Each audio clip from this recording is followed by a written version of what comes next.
Hello my dear, तो स्वागत है हमारे यूट्यूब चैनल लवली फिजिक्स पर। तो आज की वीडियो में हम देखेंगे क्लास 12th के लिए फिजिक्स चैप्टर 1 विद्युत आवेश तथा विद्युत क्षेत्र।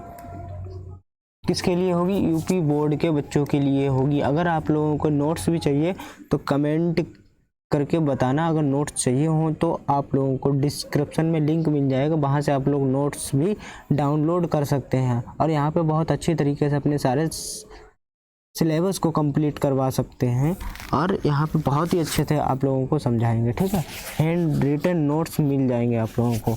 तो चलिए, पहला हमारा चैप्टर क्या है, यानी कि क्लास 12th की जो भी फिजिक्स है तो उसमें स्थिर विद्युतिकी में पहला चैप्टर जो है उसका नाम है विद्युत आवेश तथा क्षेत्र। इसमें हम रुके हुए चार्ज के बारे में अध्ययन करेंगे। उसके बाद हम फिर चार्ज को चलाएंगे, वो हम आगे के चैप्टर में है, वहाँ पे हम देखें। लेकिन इलेक्ट्रोस्टैटिक का मतलब यही होता है कि इलेक्ट्रो मतलब चार्ज और स्टैटिक मतलब रुके हुए, यानी कि चार्ज को एक स्थान पे बिना उसको हिलाए डुलाए इधर एक स्थान पर रखकर देखेंगे कि किस तरीके से उसमें क्या क्या गुण उत्पन्न हो रहे हैं, क्या क्या शैतानियाँ करता है चार्ज। ठीक है, तो चार्ज की बात आती तो हम सबसे पहले इसी के बारे में जान लेते हैं कि चार्ज होता क्या है। तो हमारा पहले चैप्टर का नाम क्या दिया हुआ है? तो हमारा जो पहला चैप्टर है उसका नाम है विद्युत आवेश तथा क्षेत्र। ठीक, इलेक्ट्रिक चार्ज एंड फील्ड। लेकिन उससे पहले अगर अभी तक आप लोगों ने हमारे चैनल को सब्सक्राइब नहीं किया ना, तो उसे ज़रूर सब्सक्राइब कर लें। ओके, ठीक है। तो सबसे पहले हम जानते हैं कि आवेश यानी कि चार्ज होता क्या है यार।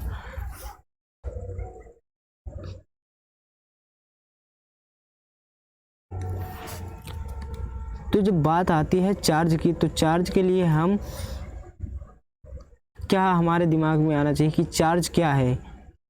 देखिए, हम चार्ज को ना तो हमने देखा है ना ही हम जानते हैं। तो हम ना तो देखा है जिसको, ना ही जानते, तो हम उसे किस तरीके से ध्यान रख सकते हैं। तो हमने किसको देखा है उसके हिसाब से हम चार्ज को समझ सकते हैं। तो सबसे पहले हम जानते हैं कि हमने सेब को देखा है ना, तो सेब से हम क्या करेंगे, एक चार्ज को समझेंगे कि चार्ज होता क्या है। देखिए, एक सेब होता है, अगर उसको हम ऊपरी लेयर काटते चले जाएं तो उसमें क्या, एक रिंग, नई रिंग बनती चली जाएगी, नई रिंग बनती चली जाएंगी।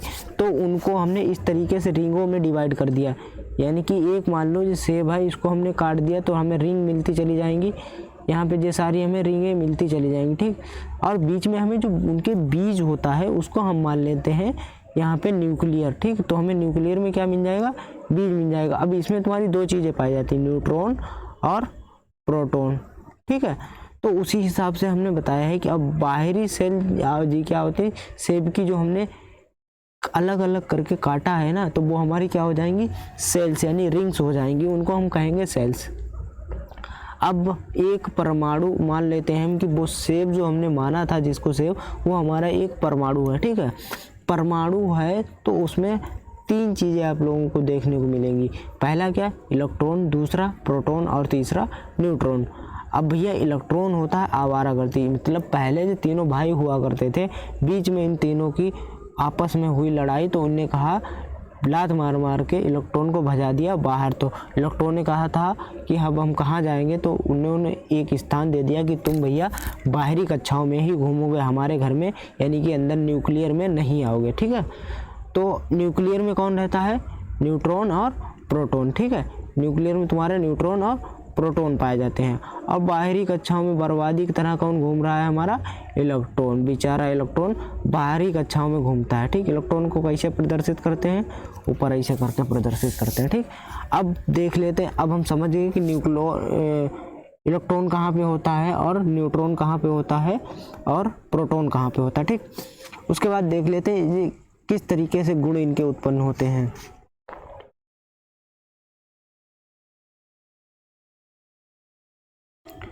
अब जब हमने इलेक्ट्रॉन को देख लिया है तो हम बात आती है कि इलेक्ट्रॉन पे चार्ज भी होता है ना कुछ। तो इलेक्ट्रॉन एक निगेटिव चार्ज होता है और प्रोटॉन कैसा होता है, पॉजिटिव चार्ज होता है। ठीक है, और न्यूट्रॉन पे कोई भी चार्ज नहीं होता है, यानी कि न्यूट्रल होता है। न्यूट्रॉन और प्रोटॉन को नाभिक से बाहर कभी निकाला नहीं जा सकता है। और इलेक्ट्रॉन कहाँ पे होते हैं, बाहरी कक्षाओं में सेल्स में अपने चक्कर लगाते रहते हैं। पहली कक्षा में 2 सेल होते हैं यानी कि 2 इलेक्ट्रॉन होते हैं, और ऐसे ही दूसरी कक्षा में 8 इलेक्ट्रॉन, ऐसे ऐसे इलेक्ट्रॉन बढ़ते जाते हैं। तो सबसे पहले हम देखते हैं इलेक्ट्रॉन के बारे में कि इलेक्ट्रॉन में क्या क्या होता है। सबसे पहले हम इलेक्ट्रॉन को प्रदर्शित किससे करते हैं, -e से। उसके बाद इस पे चार्ज किस तरीके का होता है, इस पे निगेटिव तरीके कैसा होगा चार्ज, निगेटिव चार्ज होता है, ठीक। अब इस निगेटिव चार्ज पे चार्ज होगा कितना, तो इस निगेटिव चार्ज पे चार्ज जो होगा वो 1 पॉइंट यानी कि 1 माइनस 1.6 गुणे 10 की पावर -19 कूलाम होगा, ठीक है। इतना चार्ज होगा इस पे, ठीक। यहाँ पे ये दिया हुआ कि इस पे इलेक्ट्रॉन पे चार्ज होगा माइनस का 1.6 गुणे 10 की पावर -19 कूलाम होगा, ठीक। और इस पे द्रव्यमान कितना होगा, द्रव्यमान इसका होगा 9.1 गुणे 10 की पावर -31 किलोग्राम का होगा। उसके बाद हमने इलेक्ट्रॉन को देख लिया, इलेक्ट्रॉन में कितना चार्ज होता है, कितना द्रव्यमान होता है, अगर इसकी पोलैरिटी किस तरीके की होती है, निगेटिव होता है पॉजिटिव होता है, वो भी हमने देख लिया। अब उसके बाद हम आ जाते हैं प्रोटॉन पे। प्रोटॉन एक पॉजिटिव चार्ज है, किस तरीके का चार्ज है, पॉजिटिव चार्ज है। इस पे कितना चार्ज होता है, तो इस पे +1 - 6 गुणे 10 की पावर -19 कूलाम का चार्ज होता है, ठीक। और न्यूट्रॉन हमारा कैसा रहता है, उदासीन होता है, इस पे कोई भी चार्ज नहीं पाया जाता है। तो यहाँ से हमें एक बात समझ में आई कि क्या कि विद्युत आवेश यानी कि इलेक्ट्रिक चार्ज होता क्या है। तो इसकी डिफिनीशन हम देख लेते हैं कि विद्युत आवेश वह गुण है जिसमें उपस्थित किसी वस्तु को एक विद्युत बल द्वारा आकर्षित या फिर प्रतिकर्षित करने का गुण होता है। इसी गुण को हम क्या कहते हैं, चार्ज कहते हैं, यानी कि इलेक्ट्रिक चार्ज, इसी गुण को हम कहते हैं। इसे Q से प्रदर्शित करते हैं, ठीक है। तो इसे Q से प्रदर्शित करते हैं।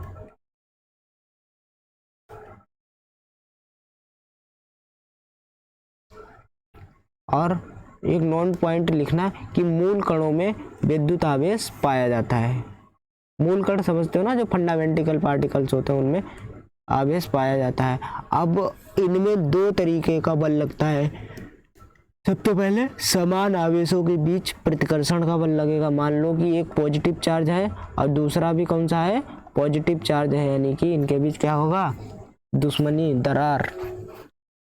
और यहीं पे अगर क्या हो जाए कि विपरीत आवेशों के बीच कैसा बल लगेगा, आकर्षण, प्यार मोहब्बत वाली बातें होंगी। मान लो यहाँ पे एक कोई छोटू भैया यहाँ पे हैं, ठीक है, और यहाँ पे कोई छोटी यहाँ पे बहन जी है। अब मान लो ये हमारी कैसी निगेटिव पोलैरिटी के हैं, और भैया जी हमारे कैसे हैं, पॉजिटिव पोलैरिटी के हैं। तो इन दोनों में क्या होगा, अट्रैक्शन होगा, प्यार मोहब्बत वाली बातें होंगी। अब मान लो यहाँ पे भी भैया जी हैं कोई, और यहाँ पे भी कोई भैया जी हैं, ठीक है।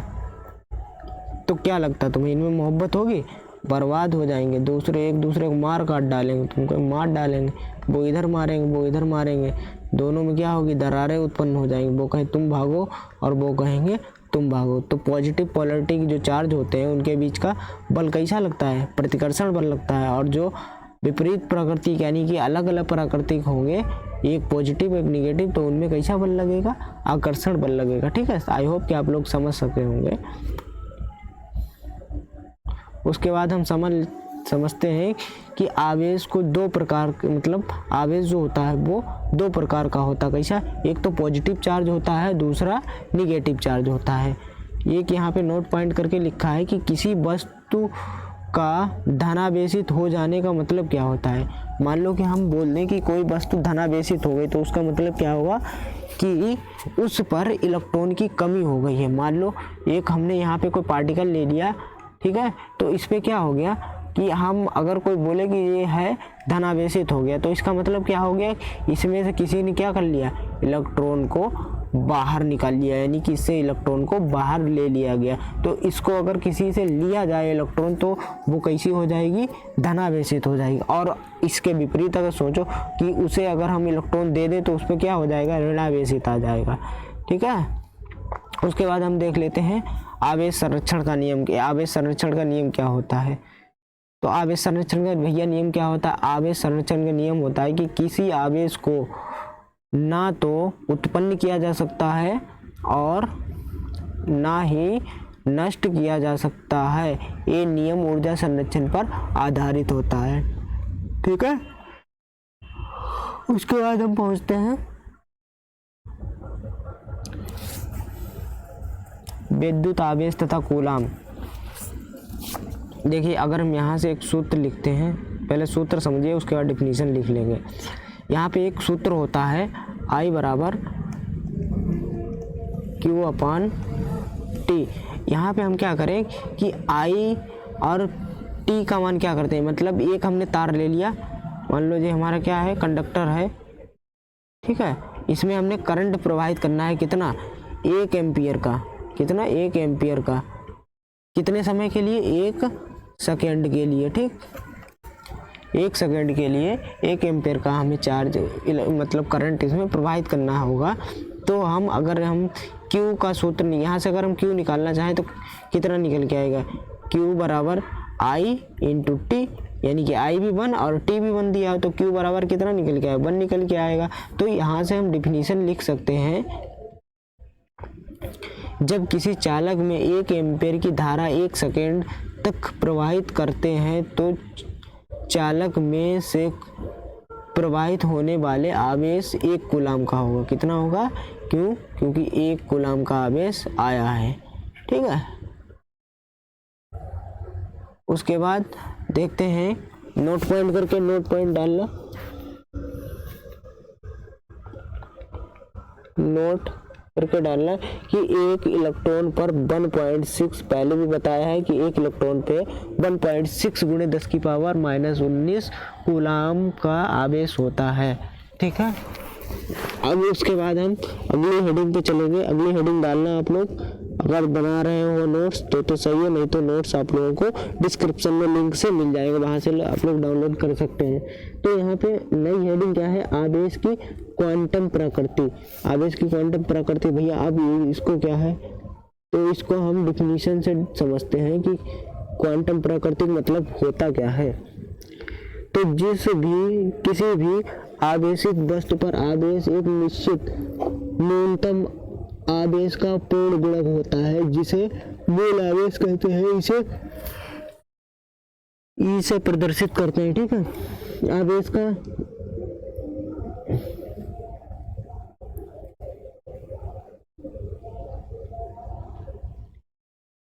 आवेश का यह गुण आवेश की क्वांटम प्रकृति या क्वांटीकरण कहलाता है। यही गुण को हम क्या, क्वांटीकरण या फिर आवेश की क्वांटम प्रकृति कहते हैं। ठीक, तो हम यहाँ से देखते हैं, देखो कोई भी वस्तु होगी उस पे एक पूर्ण संख्या में क्या आवेश होगा। अब मान लो कि यहाँ पे कोई वस्तु रखी है, अब इस पे क्या तुम कहोगे कि 2.5 इलेक्ट्रॉन है, क्या कहोगे कि इसमें 1.5 इलेक्ट्रॉन है, ऐसा नहीं ना, सीधे इसमें क्या कहोगे, या तो 2 इलेक्ट्रॉन होंगे या फिर 4 होंगे या फिर 5 होंगे, इस तरीके के इलेक्ट्रॉन इस पे होंगे। ऐसा संभव नहीं है कि इसमें 1.5 इलेक्ट्रॉन हो। तो इसी को हम क्वांटीकरण कहते हैं। ठीक है, आवेश की क्वांटीकरण। अब यहाँ से एक सूत्र निकल के आता है, Q बराबर N इंटू ई, जहाँ Q और E और N क्या है, N तुम्हारा पूर्ण संख्या हो। पूर्ण संख्या जानते हो ना क्या होता है, 1 2 3 4 ऐसे करके पूर्ण संख्याएं होती हैं। E क्या है, इलेक्ट्रॉन का आवेश है। Q क्या है, आवेश। ठीक, अब यहाँ पे यार एक न्यूमेरिकल लगा, न्यूमेरिकल तुम लोग खुद ही लगा लेना, कोई बड़ा न्यूमेरिकल नहीं है। ठीक है, यहाँ पे Q का मान निकालना है तुम्हें, वैल्यू रख के कैलकुलेशन करके रख लेना, निकाल लेना। उसके बाद हम चलते हैं अगली हेडिंग पर। यहाँ पे एक नोट पॉइंट डाल लेना, तो मान लो आप लोगों की जानकारी के लिए होगा कि नोट पॉइंट क्या होगा कि 100 वाट के बल्ब में, जो लाल वाला बल्ब देखा होगा ना आप लोगों ने, उस बल्ब में जो वो 100 वाट का बल्ब होता है, 1 सेकेंड में एक सिरे से, मतलब यहाँ पे अगर हम बल्ब लगाएं तो इसमें 1 सेकेंड में यहाँ से इसके एक सिरे से 3 गुणे, कितने, 3 गुणे 10 की पावर 18 मूल इलेक्ट्रॉन, फंडामेंटल इलेक्ट्रॉन, मूल इलेक्ट्रॉन एक सिरे से, मतलब यहाँ से प्रवेश करेंगे और इतने ही इलेक्ट्रॉन यहाँ से वापस होकर अपना लूपिंग में जाएंगे, यानी कि लूप पूरा करेंगे। ठीक, उसके बाद हम देखते हैं सबसे मोस्ट इम्पोर्टेंट, आपका चैप्टर 1 का मोस्ट इम्पोर्टेंट टॉपिक है, वो देख लेते हैं क्या है। तो वो है आप लोगों का कूलाम चाचा का नियम। कूलाम चाचा को तो भली भांति सभी लोग जानते ही होंगे। तो यहाँ पे कूलाम चाचा ने बताया था, अब पहले के लोग होते थे फ्री फायर और पबजी वगैरह नहीं खेलते थे, तो वो लोग क्या करते, अपने रिसर्च में अपना टाइम वेस्ट करते थे। आज के बच्चे क्या कर रहे हैं, आज के लोग क्या कर रहे हैं कि अगर बच्चा खाली बैठा है तो वो क्या करेगा, निकालेगा फ़ोन या फिर रील्स स्क्रॉल करेगा, या फिर वो क्या करेगा, अपना पबजी डाउनलोड करके पबजी खेलेगा। ठीक है, लेकिन उस समय पबजी और रील वगैरह ज़माना नहीं था, तो वो लोग क्या करते थे, कुछ ना कुछ खूबियाँ करते रहते थे। तो उन्होंने क्या किया कि बात है ये सन 1885 में, मतलब 1785 में फ्रांस के कोई वैज्ञानिक थे कूलाम, इनका नाम क्या था, कूलाम, तो हम इन्हें प्यार से बुलाएंगे कूलाम चाचा। तो इन्होंने प्रयोग द्वारा बताया कि दो जब स्थिर आवेश के बीच लगने वाला आकर्षण व प्रतिकर्षण बल दोनों आवेश के गुणनफल के समानुपाती होता। ठीक, पहली बात तो ठीक है, ये हो गया। दूसरी बात इन्होंने बता दी कि ये दोनों आवेश के बीच की दूरी, यानी कि आवेश कितनी दूरी पर एक दूसरे से रखे हैं, वो दूरी के वर्ग के व्युत्क्रमानुपाती होगी। ठीक है, तो 2 समीकरण हमारी यहाँ से बन रही है। पहली समीकरण क्या बन रही है,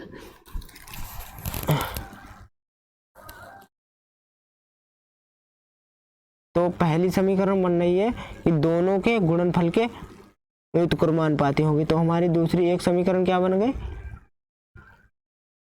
F बराबर F directly proportional Q1 Q2, समीकरण 1। अब दोनों के बीच के क्या है, व्युत्क्रमान, दूरी के वर्ग के व्युत्क्रमानुपाती है, तो यहाँ से समीकरण 2 बन गई। अब यहाँ से हम समीकरण 1 व 2 को हल करेंगे तो क्या निकल गया, F बराबर निकल के आएगा F directly proportional Q1 Q2 अपान में R²। अब यहाँ से अनुक्रमानुपाती का चिन्ह हटेगा तो एक कांस्टेंट K बढ़ जाएगा। ठीक है, तो F बराबर K इंटू Q1 Q2 अपान में R² हो जाएगा, जहाँ K तुम्हारा क्या कहलाएगा, K अनुक्रमानुपाती नियतांक है। ठीक, K का मान कितना होता है, K बराबर होता है 1/4 पाई एप्सिलॉन नॉट, बराबर होता है 9 गुणे 10 की पावर 9 न्यूटन मीटर स्क्वायर पर कूलाम स्क्वायर। ठीक है, फिर यहाँ से हम K की वैल्यू क्या होगी, K की 9 गुणे 10 की पावर 9 न्यूटन मीटर स्क्वायर पर कूलाम स्क्वायर। ठीक, तो यहाँ पे हम K का मान रख देंगे, K बराबर 1/4 पाई एप्सिलॉन नॉट। अब एप्सिलॉन नॉट को तुम एप्सिलॉन 0 भी कह सकते हो या फिर एप्सिलॉन नॉट बोलो। ठीक, तो इसका यही सूत्र होता है। कूलाम चाचा ने बस इतना ही बताया था कि ये सारी चीजें होती हैं, इन्होंने इतना कुछ करा था बस। तो यहाँ से कुछ चीजें देखते हैं कि नोट पॉइंट करके डालना कि K का मान निर्भर किस पे करता है। तो ये चीजें आप लोगों की ऑब्जेक्शन में, मतलब ऑब्जेक्टिव में पूछ ली जाती है कि K का मान बताओ किस पे निर्भर करता है, या फिर आप लोगों के अभी थोड़े दिन के बाद वाइवा स्टार्ट हो जाएंगे ना, तब पूछा जा सकता है, यहीं से क्वेश्चन पूछे जाते हैं। देखो K जो है निर्भर करता है आवेशों के बीच की दूरी पर।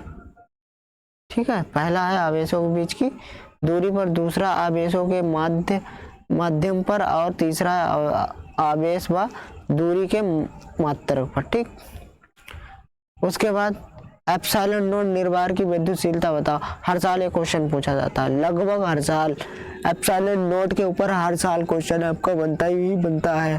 ठीक है, तो इसको आप जरा ध्यान से देखें। तो यहाँ से अगर हम एप्सिलॉन नोट का मान निकालेंगे तो F बराबर 1/4 pi epsilon note Q1 Q2 को अगर हम हल करेंगे तो क्या निकल के आएगा। एप्सिलॉन नोट को F की जगह भेजो और F को क्या कर दो, एप्सिलॉन नोट की जगह भेज दो। ठीक है, तो हमें एप्सिलॉन नोट मिल जाएगा। तो यहाँ से 1/4 पाई क्या हो गया, कांस्टेंट हो गया, इसका कोई मात्रक न्यूटन है नहीं। तो उसके बाद हमें क्या Q1 मिल रहा है और Q1 का होता है कूलम स्क्वायर और F का होता है न्यूटन, R स्क्वायर का होता है मीटर स्क्वायर, यानी कि लंबाई का होता है मीटर स्क्वायर। तो यहाँ से एप्सिलॉन नोट का मात्रक क्या निकल के आया, कूलम स्क्वायर पर न्यूटन मीटर स्क्वायर। ठीक है, इसी तरीके से इसकी विमा हम सूत्र से ही निकाल लेंगे। सूत्र से हमारी विमा क्या निकल के आएगी इसके लिए, m-1 L-Q T4a²। ठीक, तो आज की वीडियो यार यहीं तक रखते हैं, मिलते हैं कल की वीडियो में। जब तक keep learning and keep exploring. Please channel को सब्सक्राइब करते रहना और बेल आइकन को दबा के रखना। Okay, bye bye, take care.